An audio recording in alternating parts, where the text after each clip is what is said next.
Okay, welcome to another edition of Carnivore Bites. I'm your host, Jeff Sherman, along with Dr. Eric Lopkin. So, Dr. Lopkin, I think the first thing I really like to get into is a little bit, we'll ramp up. Let's talk about the job numbers first. What does it mean to you?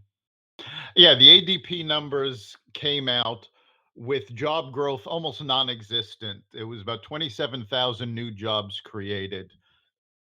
And honestly, it doesn't mean all that much. We knew the economy was slowing. We've been creating jobs at such a rate that we can't fill them. So at some point, employers have to stop creating new jobs because they can't fill the ones they've got already. So Okay, it's can I tell you something about, in terms of a troubling, troubling little bit of information? I was over a friend's house, and they work for a major corporation that I'm not going to name, but a multinational company, and they're starting to lay off because of the Trump tariffs. First, because they do a lot of business in China and Mexico. Like half their stuff comes from Mexico. Whatever, a yeah, big chunk, and they're seriously laying off. So yeah, I, businesses that are dealing with China are starting to hurt because the mhm. trade war has been going on for a while.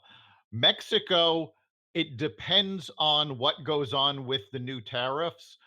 I know Trump's economic advisors are trying to talk him out of using tariffs. It's a bad idea for this. He's not trying to fix an economic problem, he's trying to fix immigration, and tariffs will not work, especially since he just got a good deal on renegotiating NAFTA, and that still needs to be ratified by all three parties. So if he starts going off on Mexico with tariffs, he's going to screw that up as well. Yeah, I have a real problem with the whole tariff thing to begin with. I think that, believe me, given a choice between Hillary and Trump, Trump was definitely the right choice in my opinion.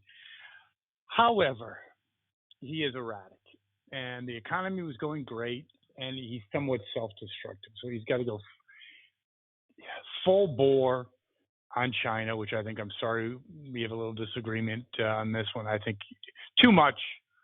Should have, you don't insult the Chinese in publicly. He should have done more backdoor negotiations, but he always goes head to head with people. He's a confrontational person. He can't help himself. And now he's doing the same thing with Mexico, potentially ruining the thing that's really keeping him afloat, and that's the economy. Yes, if he keeps going at it with tariffs, he is going to cause the economy to crash. And, that's the only thing that's really propping him up right now.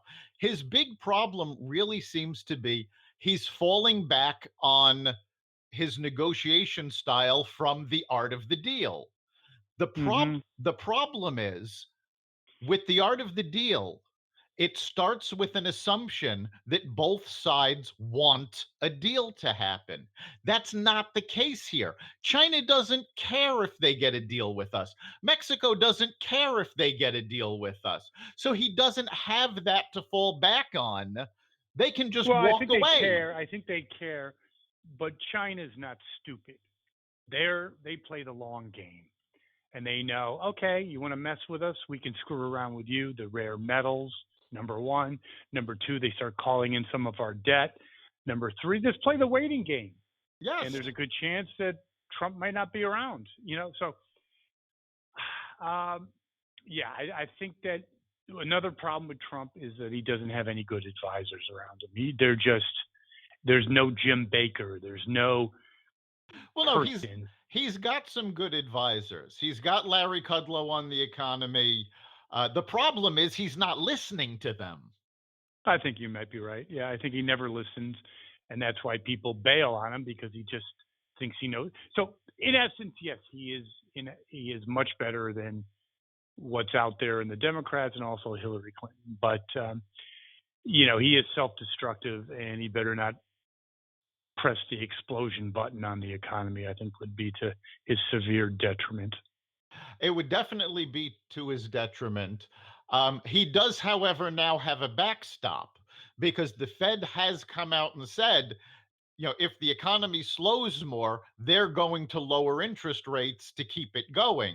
So now, where he was working against the Fed when they were raising rates, now they're working to help keep the economy going. So he has that backstop, but I still say he can tweet himself out of office. He is his own worst enemy. There's no question. The other thing about the economy, which I do know, it's there's structural things of bond inversion, but 70% of it's mental. And there is a tipping point, Dr. Lopkin. So what happens is a couple companies lay off, then other people catch the cold. Better not hire this month. And then it's a domino effect. It happens all the time.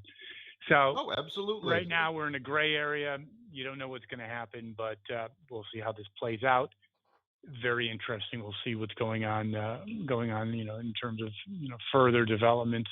Speaking of further development, your read on the impeachment process. Where do you see it? There are more Democrats calling for impeachment proceedings. Nancy Pelosi is still trying to rein them in. She realizes that if they go full bore on impeachment, that's going to give Donald Trump the White House in 2020. Most of the Democrats now are actually saying if they cannot start impeachment processes in the next month, it's going to be too late for them because everything's going to be going into presidential politics at that point. So they're trying to really ram it through in the month of June, possibly early July. If they can't, they may just be stumbling around after that. I think that there's a group of maybe 30, 40 that are gung ho. I think the rest don't want to touch it with a 10-foot pole. Well, the other problem they're facing is that every poll states that the American people don't want, usually around 60% of the American public doesn't want impeachment proceedings. They just want this to go away already. I think everyone, you get sick of it. And speaking of that, what do you think of what Mueller tried to pull off? I thought it was pretty despicable. I think he was absolutely ridiculous. He could not prove that there was obstruction. He did prove that there was no collusion. So then he goes, well, but it was the rules and regulations that kept bull. He might not have been able to prosecute a sitting president, but he could still have said, yes, he obstructed justice if they had had the evidence to say that. And he didn't. Question.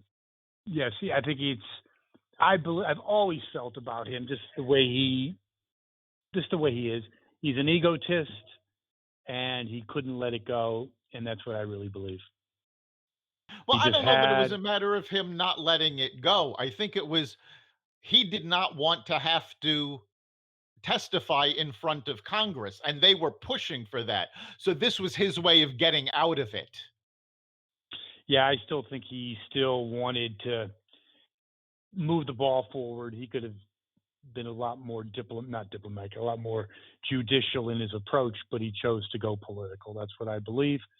Well, the entire thing was political. We've known that from the start. So let's look at the 2020 Democratic field. Looks like Biden's pulling away, but starting to lose a little bit of steam. Where do you see this going in closing?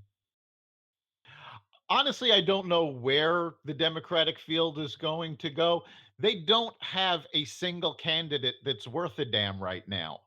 They've got people pulling to the left. They've got a couple of centrists. The centrists can't seem to gain any steam with the party's loyal base. And the folks that are leaning to the left are going to get walloped in a general. So they don't really they don't have a real front runner.